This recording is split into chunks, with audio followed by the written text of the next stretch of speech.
JACKTOOL is a high-tech engineering technology and prototype manufacturing company. It's a great thing to be able to speak to our customers about an upcoming project and tell them that we'll run the Moldflow analysis on it, rather than needing to offload it to an engineering services provider that's going to charge us through the nose. A customer will come to us with a part they'd like to convert from a machined part to a molded part, or create a new design as a molded part. And the Moldflow software enables us to guide us in determining what is possible and what is not. Customers are coming to us with prototypes and projects for development that are pushing the boundaries of maturity of materials and processes and even costs, how to keep costs down.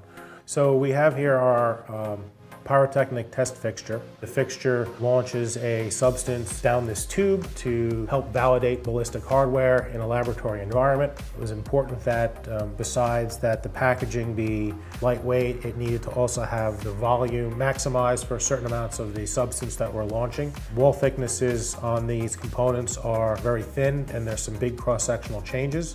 This long version, the wall thickness really approached the rule of thumb limits of what's mature. The standard guidelines indicated it would not be possible to mold, but by leveraging the Moldflow software, we were able to determine that it would require some pressure to get it filled, but that it would fill. You can see at the end of the filling simulation how thin the cross-section is. One of the neat things about the Autodesk Moldflow Insight software is that we can set up time steps to get a more detailed look at areas of the fill that we're interested in. We were really concerned about what was happening at the beginning here, as we were seeing some air entrapment. So we were able to really hone in on what the simulation was doing right at the beginning of fill, and let it coarsen up the time steps as it moved through the filling process. The temperature plot that we're looking at lets us confirm the software prediction that it will fill. The client was happy. They took delivery of a new system within budget, taking test shots and gathering data.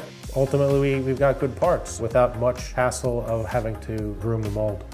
Before, we were primarily providing engineering services and manufacturing, where the manufacturing was primarily chip generation. Now we're able to provide molded parts in addition to chip-generated machined parts. The Moldflow software enabled us to overcome the barrier to entry. The typical molding house that we would meet would make it seem like there was black magic, and that it was a very challenging thing that we couldn't do. And the software enabled us to overcome that. The future of making things is simulating them before you make them, so you know that it's going to work. Customers are really interested to see what we're doing here, and it helps them for the future when they design new injection molded parts. Moldflow is another tool in our toolbox that we can use to solve our customers' problems.